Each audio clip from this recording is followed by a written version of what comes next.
Hello and welcome. It's me, Wine Human, and welcome back to the Blanket Fort on a Wednesday for Drive and Honk. Read and honk. Read and honk.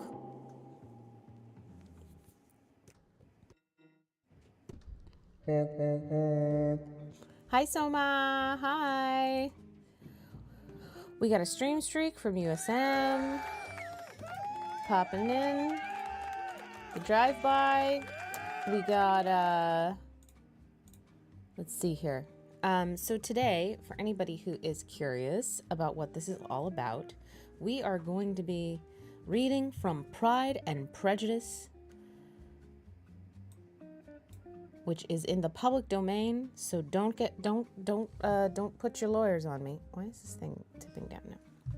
I must have tapped it in setting up. So it's in the public domain. So don't at me, as the kids say, right? And yeah, it's just a fun little additional challenge. I'm gonna be trying to drive and read.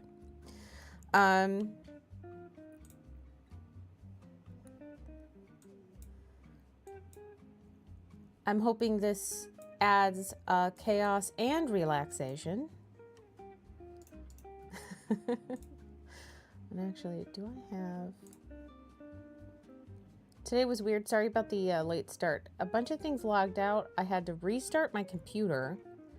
It was a weird... I had things in place, but then... Actually, I'm going to get the honk honk sticker up here. Closer to the front. That can be turned off.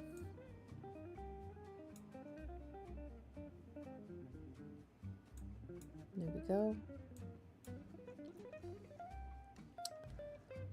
Stickers organized. I hope everybody's doing well. How you doing, Soma? Hello, happy Wednesday. Welcome in.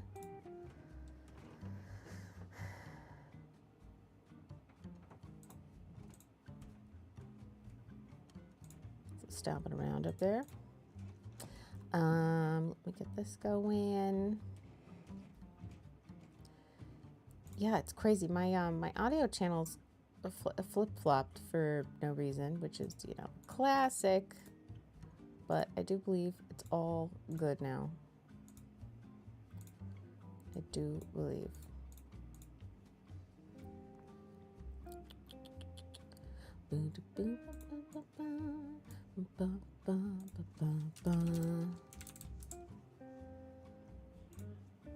Where is...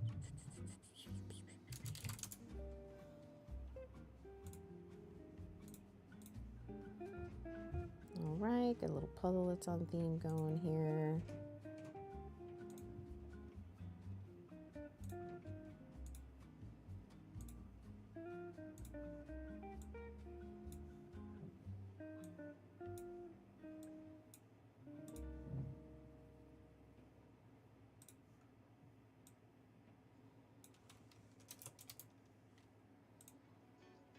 There we go. Oh, you know what? I just realized we need a...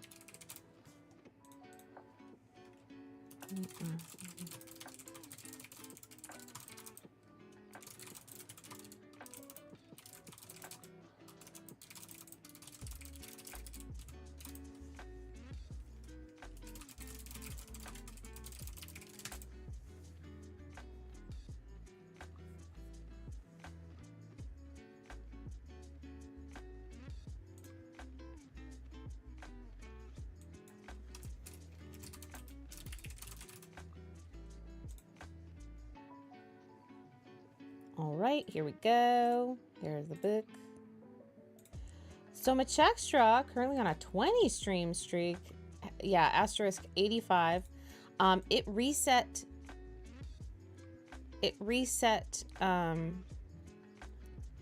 Yes, of course. Yes, I know. I know you're gonna be working and lurking. Soma, you're Yeah, you're not alone. Buckma got reset. I mean, he's literally here every stream. And he got reset back down. The feature is bugged. It's very random who it works for and who it does not. Hi Verja, hello. How are you doing? How you doing? Hello. Yeah. Yeah. Oh, I know.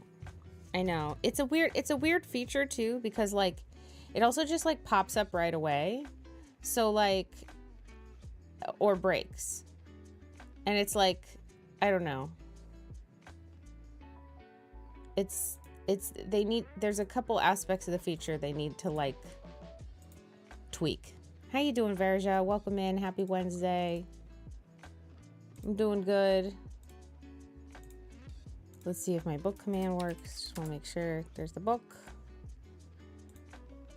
There we go.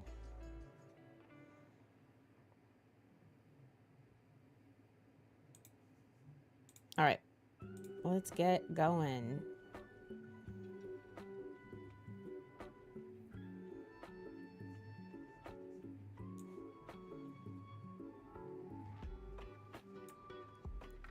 Magic the Gathering, super fun. I love that game. I haven't been keeping up with it at all, but I used to be quite good at it about a decade ago. Come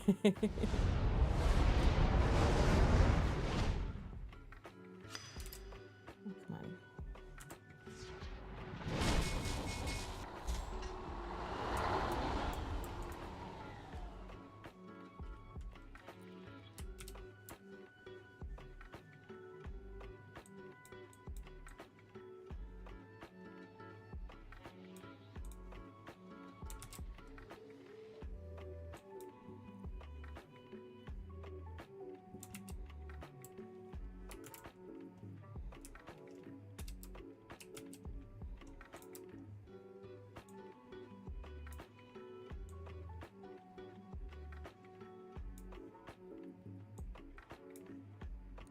Going to be a challenge. Okay, so stick that there.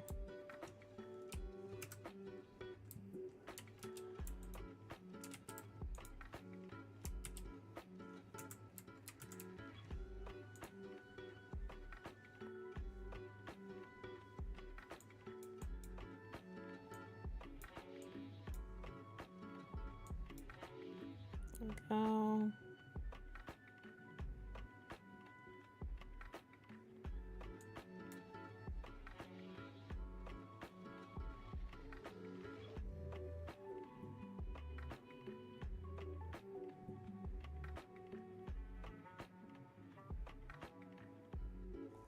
Okay.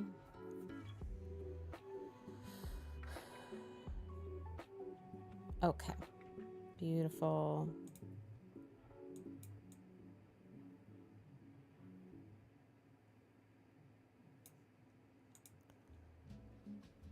Gotta get some more text here. We may need to, I may need to do this. We'll see.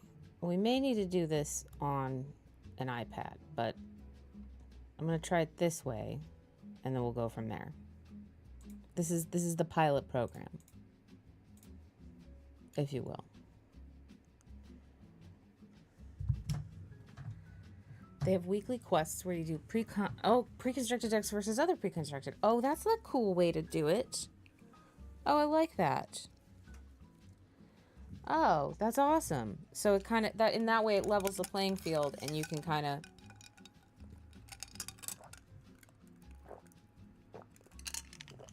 learn the meta in a natural way and not have a barrier of entry.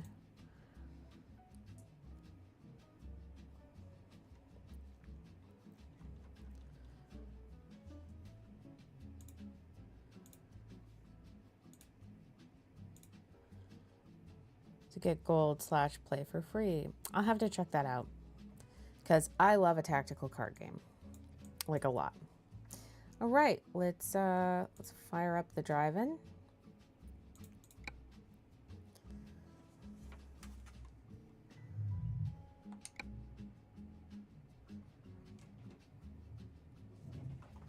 And oh yeah, I need to put in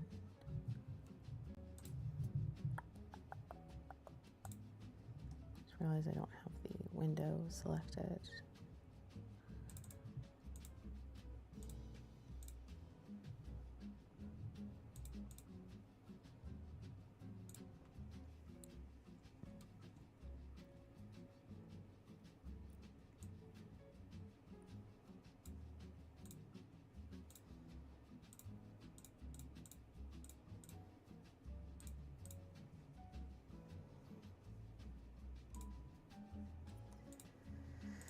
Okay.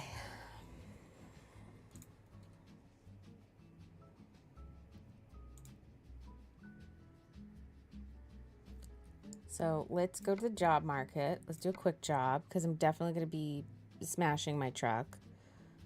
I say that, but we'll see. That's a nice long drive. $174,000. Let's do it. Boom lift. What a classic.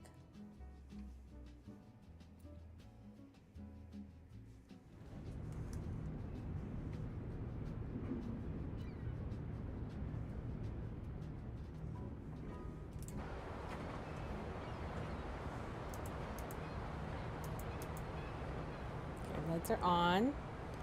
Here we go. All right. Here we are. All right. Chapter 1. Pride and Prejudice by Jane Austen. It is a truth universally acknowledged that a single man in possession of a good fortune must be in want of a wife. However little known the feelings or views of such a man may be on his first entering a neighborhood, this is so well fixed in the minds of surrounding families that he is considered as the rightful property of some one or other of their daughters. Now keep in mind, this is a Regency tale.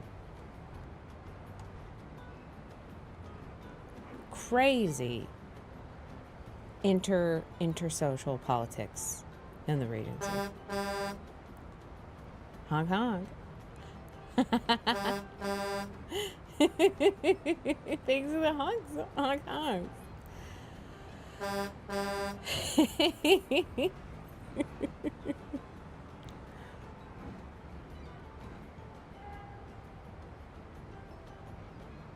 Oh my goodness, where? I don't even know how I get out of here.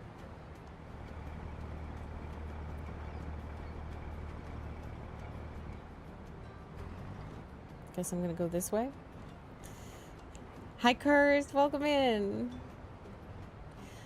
My dear Mr. Bennet, said his lady to him one day, have you heard that Netherfield Park is let at last?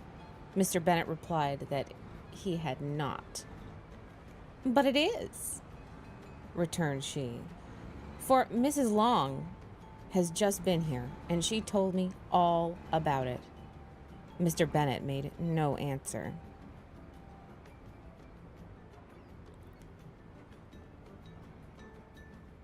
Do not you want to know who has taken it? Cried his wife impatiently. You want to tell me, and I have no objection to hearing it.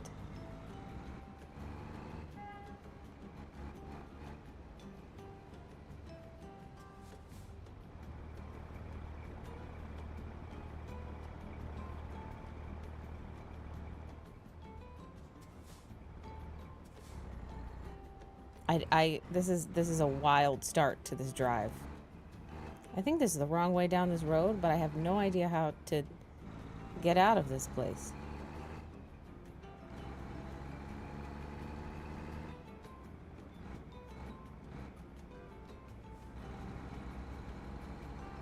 Maybe it'll redirect me.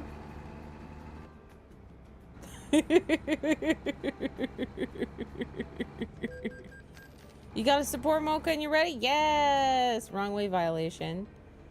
Well, the only way to go the right way is to sometimes go the wrong way, right?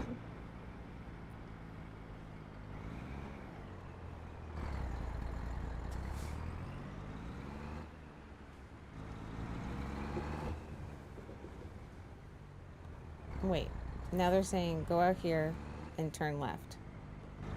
All right. I think we found our next... Look, we knew there was going to be crimes, right?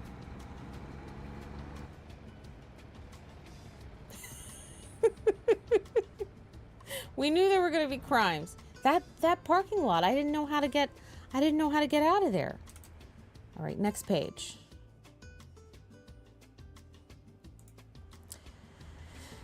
This was invitation enough. Why, my dear, you must know, Mrs. Long says that Netherfield is taken by a young man of large fortune from the north of England, that he came down on Monday in a chaise and four to see the place, and was so much delighted with it that he agreed with Mr. Morris immediately that he is to take possession before Michaelmas, and some of his servants are to be in the house by the end of next week. Oh, green light, here we go. What is his name? Oh, Bingley. Is he married or single? Oh, single, my dear. To be sure. Oh, God, here we go, ramp. A single man of large fortune, 4,000 or 5,000 a year. What a fine thing for our girls. This is wild.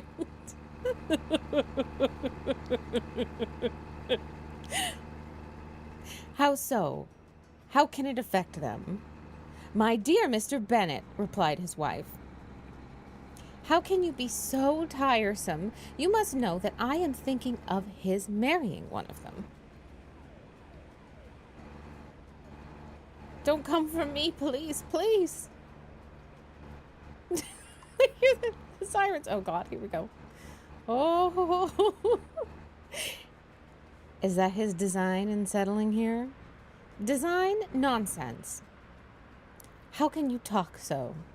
But it is very likely that he may fall in love with one of them, and therefore you must visit him as soon as he comes. I see no occasion for that. Oh dear, more exits. I see no occasion for that. You and the girls may go, or you may send them by themselves, which perhaps will be still better, for as you are as handsome as any of them. Mr. Bingley might like you the best of the party. Mr. Bennet is really fun. He's a very sassy man. My dear, you flatter me. I certainly have had my share of beauty, but I do not pretend to be anything extraordinary now. When, oh God, here we go. There's our first casualty. When a woman has 5 grown-up daughters, she ought to give over thinking of her own beauty. In such cases, a woman has not often much beauty to think of. But, my dear, you must indeed go and see Mr. Bingley when he comes into the neighborhood. It is more than I engage for, I assure you.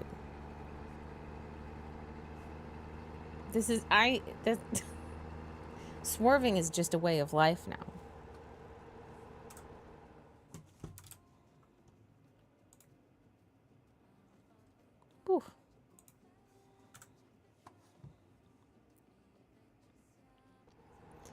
But consider your daughters. Only think what an establishment it would be for one of them. Sir William and Lady Lucas are determined to go merely on that account. For in general, you know, they visit no newcomers. Indeed, you must go, for it will be impossible for us to visit him if you do not. You are over-scrupulous, surely. I dare say Mr. Bingley will be very glad to see you, and I will send a few lines by you to assure him of my hearty consent to his marrying whichever he chooses of the girls, though I must throw in a good word for my little Lizzie. I desire you will do no such thing. Lizzie is not a bit better than the others, and I am sure she is not half so handsome as Jane, nor half so good-humored as Lydia, but you are always giving her the preference. They have none of them much to recommend them, replied he. They are all silly and ignorant like other girls, but Lizzie has something more of quickness than her sisters. Mr. Bennet, how can you abuse your own children in such a way? You take delight in vexing me. You have no compassion on my poor nerves. You mistake me, my dear. I have a high respect for your nerves. They are my old friends. I have heard you mention them with consideration these 20 years at least. Thank you for the honks. Yeah, you take delight in vexing me. Oh, my goodness.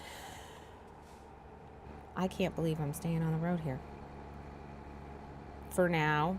We'll see if I do a kickflip into the trees.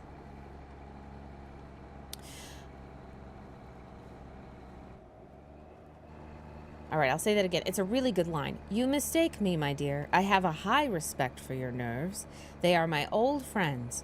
I have heard you mention them with consideration these 20 years at least.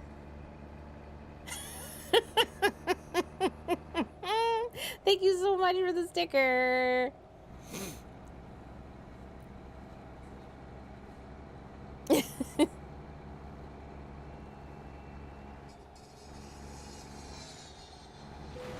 Oh!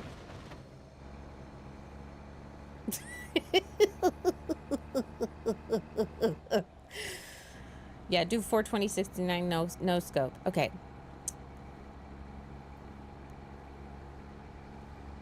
You do not know what I suffer, but I hope you will get over it and live to see many young men of 4,000 a year come into the neighborhood. They're talking about the money. It will be no use to us if 20 such should come, since you will not visit them. Depend upon it, my dear, that when there are 20, I will visit them all. Mr. Bennet was so odd a mixture of quick parts, sarcastic humor, reserve, and caprice that the experience of 23 years has been insufficient to make his wife understand his character. Her mind was less difficult to develop. She was a woman of mean understanding, little information, and uncertain temper. When she was discontented, she fancied herself nervous. The business of her life was to get her daughters married. Its solace was visiting and news.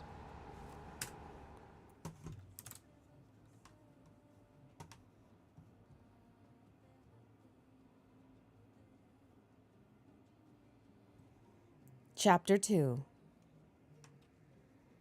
We've made it to chapter 2. We're still on our driving mission, and we've made it to chapter 2. Let's go.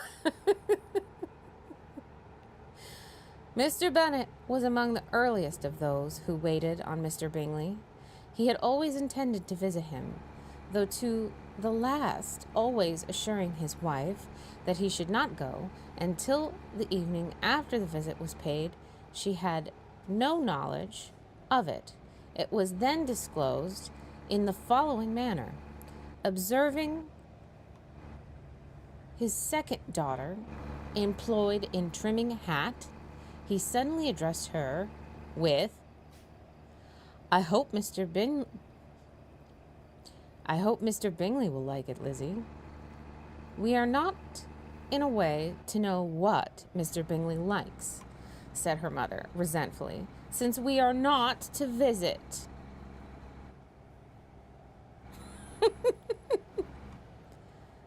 But you forget, Mamma, said Elizabeth, that we shall meet him at the assemblies, and that Miss Long has promised to introduce him.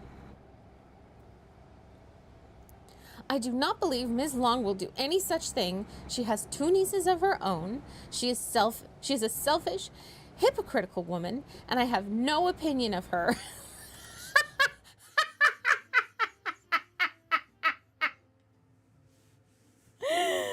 Oh my God, I love that. That is hilarious. She is a selfish, hypocritical woman, and I have no opinion of her. I know. That's so good. Yeah, reading, trucking, and streaming. Multitasking extraordinaire.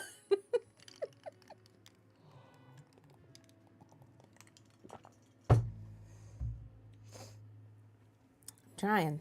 All right. I know. It's so funny. No more have I, said Mr. Bennet, and I'm glad to find that you do not depend on her serving you.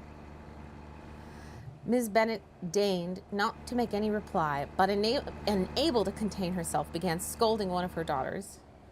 Don't keep coughing so, Kitty, for heaven's sake. Have a little compassion on my nerves. You tear them to pieces. Kitty has no discretion in her coughs, said her father. She times them ill. He's like poking at her. He's like, nah, nah. Oh, here's an exit. I do not cough for my own amusement, replied Kitty fretfully. When is your next ball to be, Lizzie? Tomorrow fortnight. Aye, so it is, cried her mother, and Miss Long does not come back till the day before, so it will be impossible for her to introduce him, for she will not know him herself. Then, my dear, you may have the advantage of your friend and introduce Mr. Bingley to her. Impossible, Mr. Bennet, impossible, when I am not acquainted with him myself. How can you be so teasing?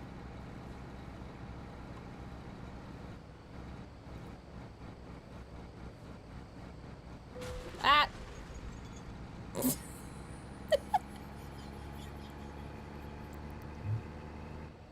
Oh, over a chasm. Here we go. I honor your circumspection. A fortnight's acquaintance is certainly very little. One cannot know what a man really is by the end of a fortnight. But if we do not venture, somebody else will. And after all, Miss Long and her nieces must stand their chance.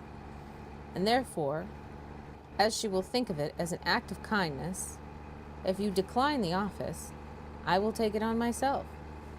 The girls stared at their father. Miss Bennet said only, Nonsense! Nonsense!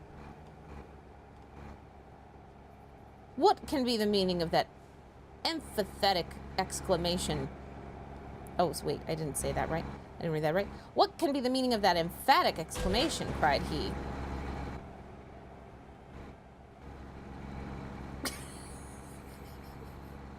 Do you consider the forms of introduction and the stress that is laid on them as nonsense? I cannot quite agree with you there. What say you, Mary? For you are a young lady of deep reflection, I know, and read great books, and make extracts. Mary wished to say something very sensible, but knew not how. While Mary is adjusting her ideas, he continued, let us return to Mr. Bingley. Fortnite? They play Fortnite in this book? Yeah. Yeah.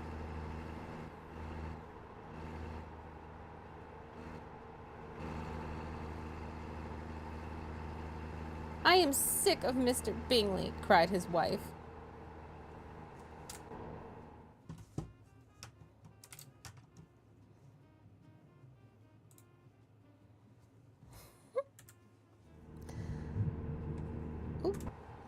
I am sorry to hear that, but why did you not tell me so before? If I had known as much this morning, I certainly would not have called on him. It is very unlucky, but as I have actually paid the visit, we cannot escape the acquaintance now. Got him!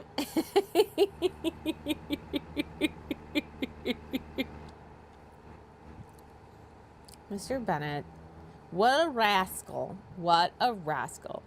The astonishment of the ladies was just what he wished, that of Miss Bennet perhaps surpassing the rest, though when the first tumult of joy was over, she began to declare that it was what she had expected all the while.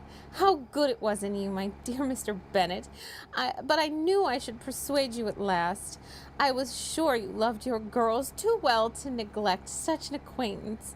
Well, how pleased I am, and it is such a good joke, too, that you should have gone this morning and never said a word about it till now. Now, Kitty, you may cough as much as you choose, said Mr. Bennet, and as he spoke, he left the room, fatigued with the raptures of his wife. What an excellent father you have, girls, said she, when the door was shut. I do not know how you will ever make him amends for his kindness, or me either, for that matter.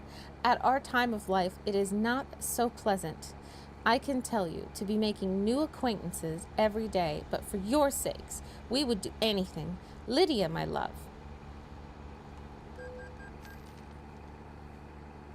Though you are the youngest, I dare say Mr. Bingley will dance with you at the next ball.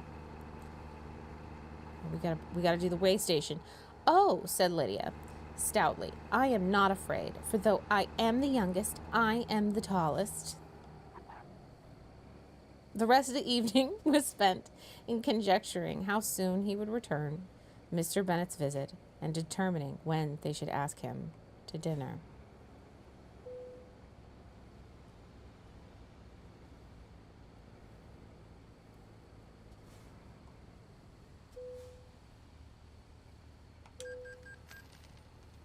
Damaged vehicle usage violation?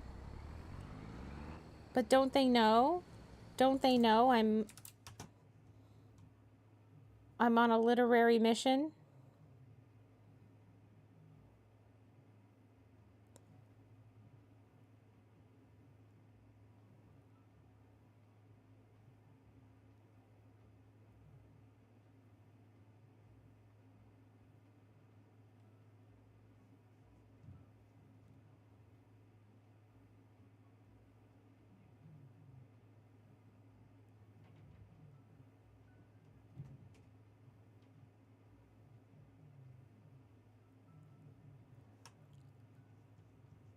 Why is that? Hold on.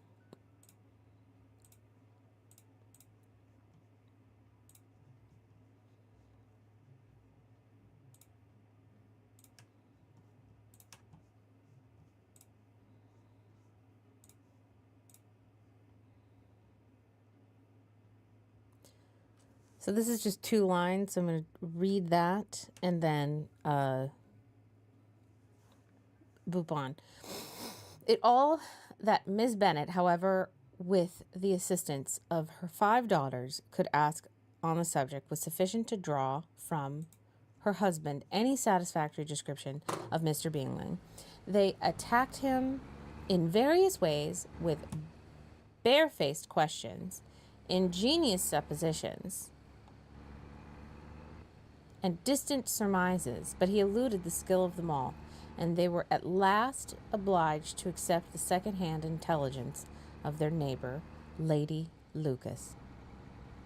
Her report was highly favorable. Sir William had been delighted, extremely agreeable.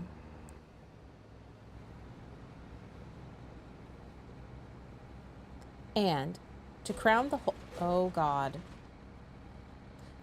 whole, he meant to be at the next assembly with a large party. Nothing could be more delightful. To be fond of dancing was a certain step towards falling in love, and very lively hopes of Mr. Bingley's heart were entertained. If I can but see one of my daughters happily settled at Netherfield, said Miss Bennet to her husband, and all the others equally well married, I shall have nothing to wish for. In a few days, Mr. Bingley returned with Mr. Bennet's visit, and sat about 10 minutes with him in his library. He had entertained hopes of being admitted to a sight of young ladies, of whose beauty he had heard much, but he saw only the father. The ladies were somewhat more fortunate, for they had the advantage of ascertaining from an upper window that he wore a blue coat and rode a black horse. An invitation to dinner was soon afterwards dispatched, and already had Miss Bennet planned the courses that were to do credit to her housekeeping, when an answer arrived which deferred it all. Mr. Bingley was obliged to be in town the following day, and consequently unable to accept the honor of their invitation, etc. Miss Bennet was quite disconcerted. She could not imagine what business he could have in town so soon after his arrival in Hertfordshire, and she began to fear that he might always be flying about from one place to another, and never settled at Netherfield as he ought to be. Lady Lucas quieted her fears a little by starting the idea of his... Oh, God.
Okay.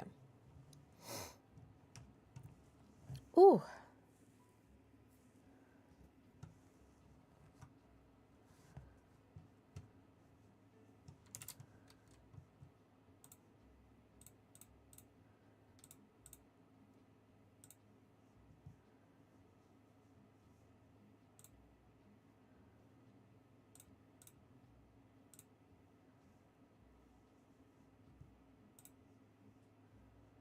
Hey, Alex. Hello. How's it going?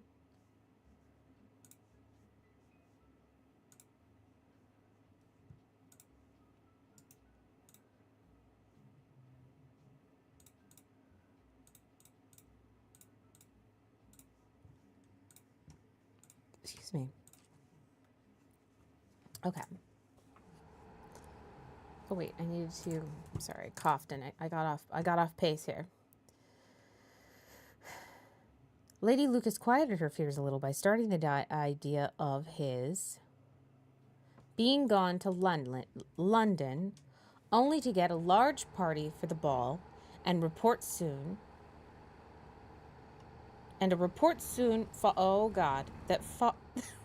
soon followed that Mr. Bingley was to bring 12 ladies and 7 gentlemen with him to the assembly.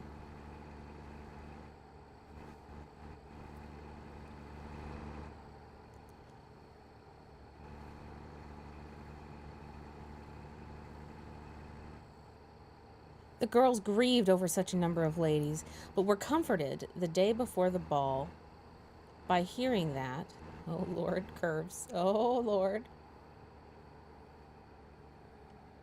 Oh, no, no, no. Everything's fine. No.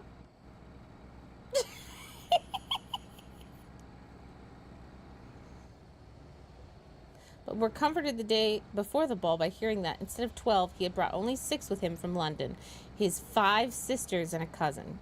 And when the party entered the assembly room, it consisted of only 5 altogether. Mr. Bingley, his 2 sisters. Oh no. The husband of the eldest, and another young man.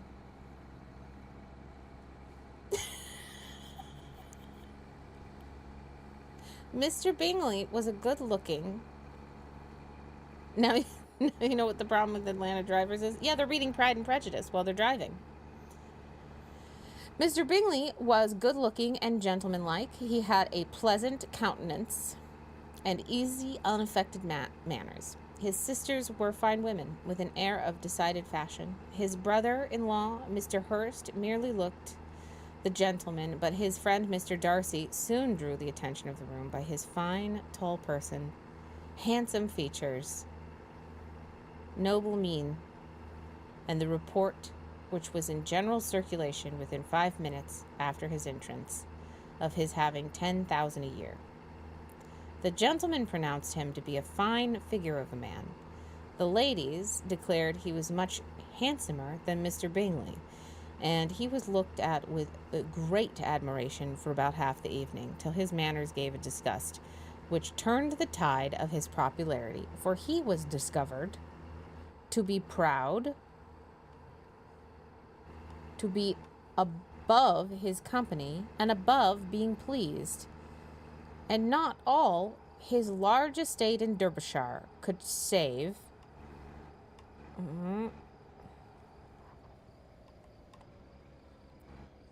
him from having a most forbidding, disagreeable countenance, and being unworthy to be compared with his friend. Mr. Bingley had soon made himself acquainted with all the principal people in the room. He was lively and unreserved, danced every dance, and was angry that the ball closed so early, and talked of giving one himself at Netherfield. Such amiable qualities must speak for themselves. What a contrast between him and his friend. Who am I hitting? Mr. Darcy danced only one dance with Mrs. Hurst, and once with Miss Bingley. Declined being introduced to any other lady, and spent the rest of the evening in walking about the room.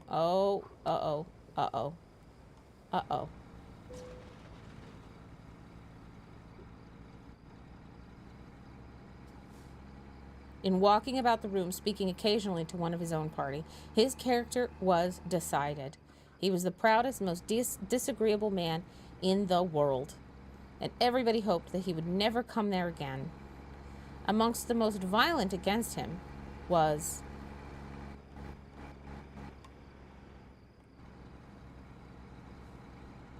Miss Bennet, whose dislike of his general behavior was sharpened into particular resentment by his having cited one of her daughters. Nope, not taking the exit. Ooh, dry throat.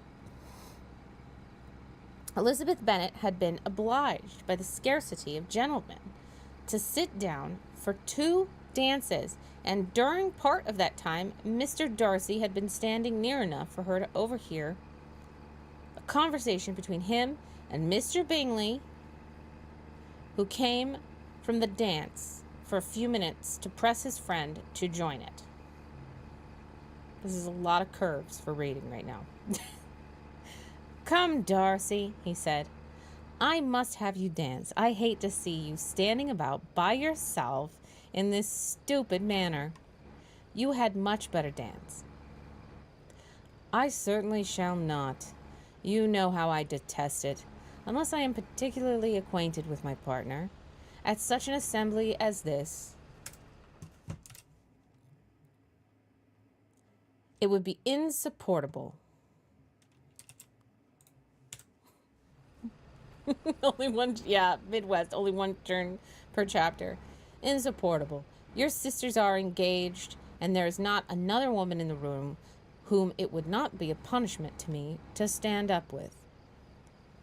I would not be so fastidious as you, cried Bingley. For a kingdom, upon my honor. I never met with so many pleasant girls in my life as I have this evening, and there are several of them, you see, uncommonly pretty.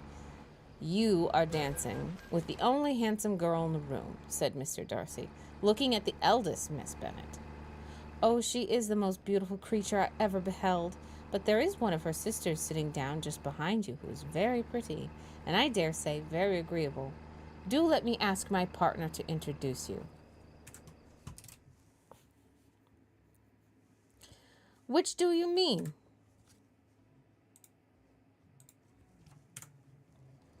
And turning round, he looked for a moment at Elizabeth, till catching her eye, he withdrew his own and coldly said, She is tolerable, but not handsome enough to tempt me, and I am in no humour at present to give consequence to young ladies who are slighted by other men. You had better return to your partner and enjoy her smile. Return to your partner and enjoy her smiles, for you are wasting your time with me.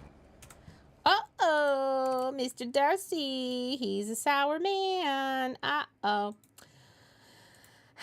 Hey, Mega Chili Mac, welcome in, welcome in. Welcome into Reader Honk.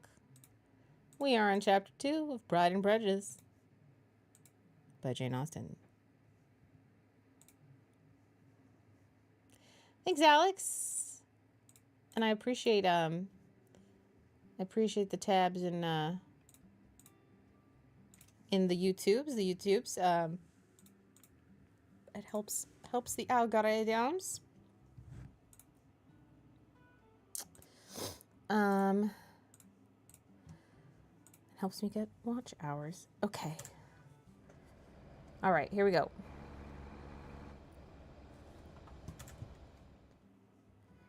Next page. Okay.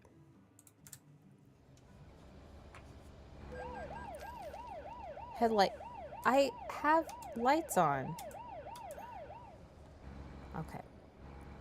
Mr. Bingley followed his advice. Mr. Darcy walked off, and Elizabeth remained, with no very cordial feelings towards him.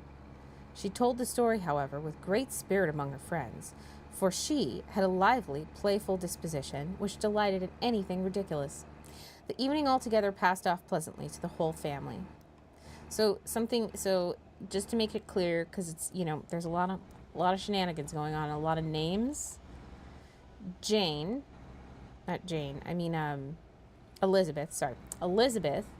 Elizabeth, kind of our lady protagonist, was overheard basically being slighted by Mr. Darcy, who was generally seen as a sourpuss at this ball. And his bestie, Mr. Bingley, absolutely delightful, has become quite smitten with Elizabeth's sister. All right, the evening altogether passed off pleasantly to the whole family. Miss Bennet had seen her eldest daughter, much admired by the Netherfield party. Mr. Bingley had danced with her twice, and she had been distinguished by his sisters. Jane was as much gratified by this as her mother could be, though in a quieter way. So Jane is Elizabeth's sister, who's being admired. Elizabeth felt Jane's pleasure. Mary had heard herself mentioned to Miss Bingley as the most accomplished girl in the neighborhood. Man, nighttime's rough. And Catherine and Lydia had been fortunate enough to be never without partners.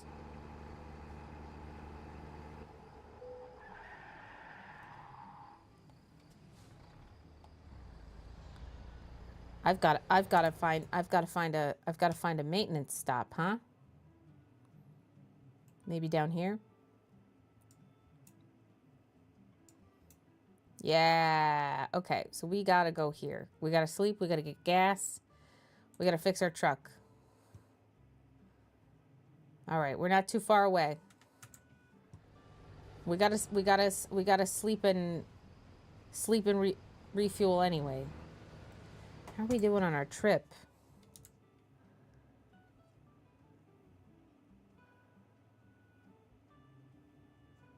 All right, we're doing okay.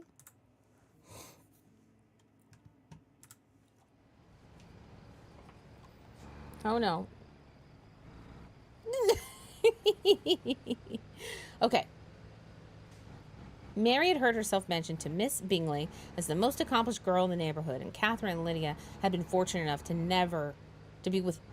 be never without partners, which was all that they had yet learnt to care for at a ball. Partners to dance with, to be clear. They returned, therefore, in good spirits to Longbourn, the village where they lived, and of which they were the principal inhabitants. They found Mr. Bennet still up, with a book.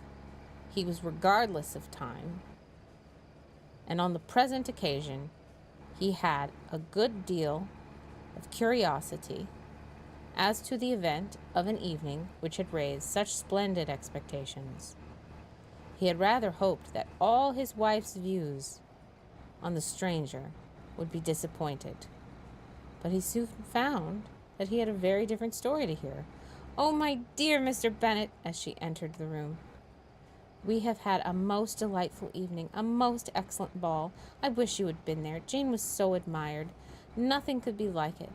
Everybody said how well she looked, and Mr. Bingley thought her quite beautiful, and danced with her twice. Only think of that, my dear. He actually danced with her twice, and she was the only creature in the room that he asked a second time. First of all, he asked Miss Lucas. I was so vexed to see him stand up with her. But, however, he did not admire her at all, indeed. Nobody can, you know, and he seemed quite struck with Jane as she was going down the dance. So he inquired who she was and got introduced and asked her for the two next. Then the two third he danced with Miss King, and the 2/4 with Maria Lucas, and the 2/5 with Jane again, and the 2/6 with Lizzie and the boulanger. If he had not had any compassion for me," cried her husband impatiently, "he would not have danced half so much. For God's sake, say no more of his partners, or that he had sprained his ankle in the first dance."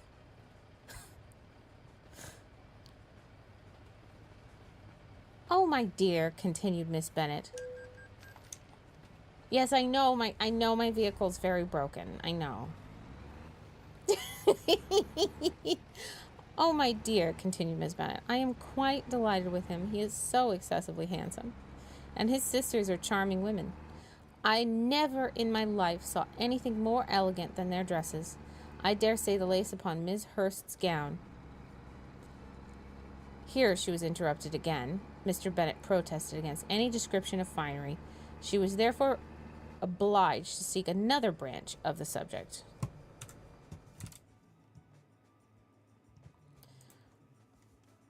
Related with much bitterness of spirit and some exaggeration the shocking rudeness of Mr. Darcy. "But I can assure you," she added, "that Lizzie does not lose much by not suiting his fancy, for he is a most disagreeable, horrid man, not at all worth pleasing. For he so high and so conceited that there was no enduring him. He walked here and he walked there, fancying himself so very great, not handsome enough to dance with. I wish you had been there, my dear, to have given him one of your set-downs. I quite detest the man."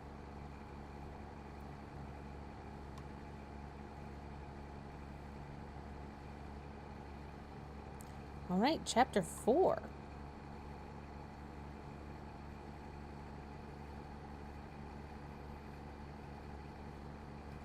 Then Jane and Elizabeth were alone. The former, who had been cautious in her praise of Mr. Bingley before, expressed to her sister how very much she admired him. He is just what a young man ought to be, she said. Sensible, good-humored, lively, and I never saw such happy manners, so much ease, with such perfect good breeding. He is also handsome, replied Elizabeth, which a young man ought likewise to be if he possibly can. His character is thereby complete. I was very much flattered by his asking me to dance a second time. I did not expect such a compliment. Oh, here's my deal. We're gonna get our truck fixed.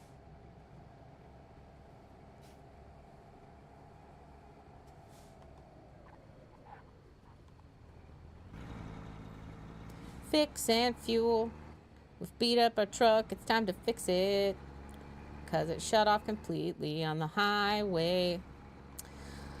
Doo-ba-doo-ba-doo-ba-boo.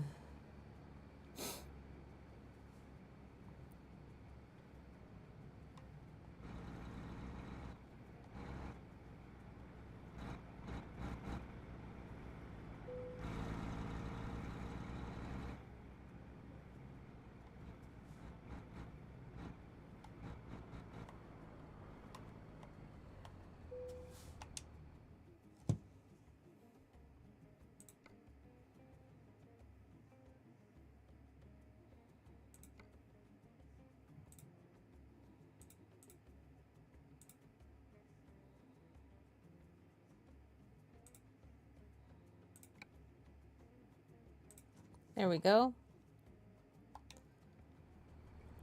All fresh. All fresh. All tuned up.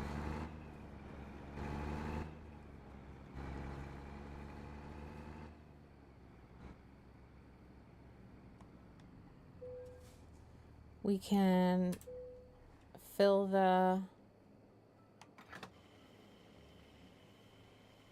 tank.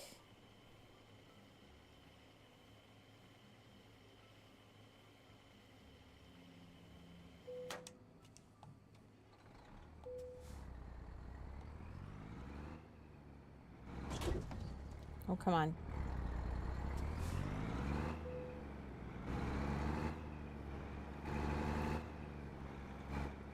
And then I think we should sleep, because we stopped anyway.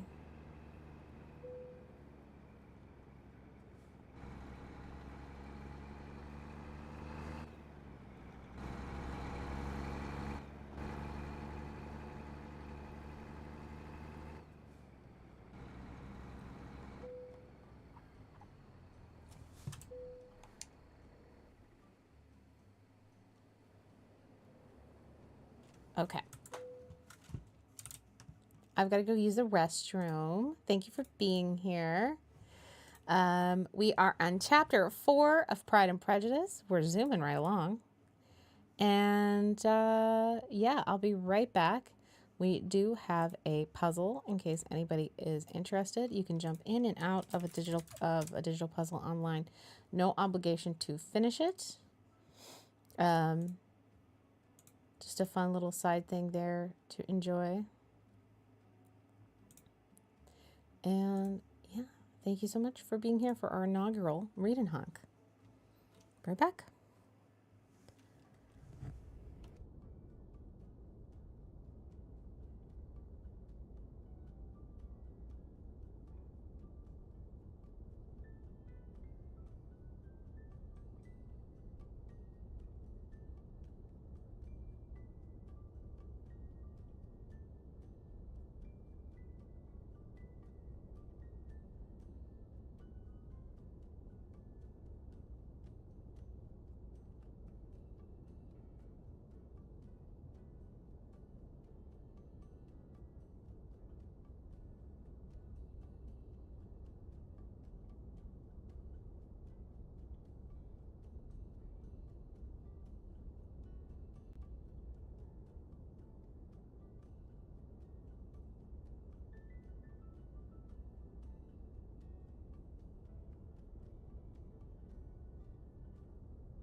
Folks, I'm having some wild computer issues right now. I have no idea where they're coming from. My mouse is moving on its own.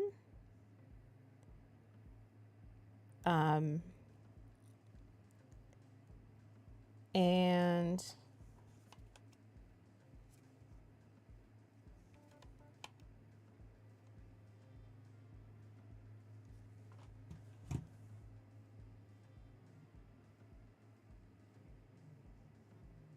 I'm getting some strange things. I'm going to restart my computer and see if I can fix it.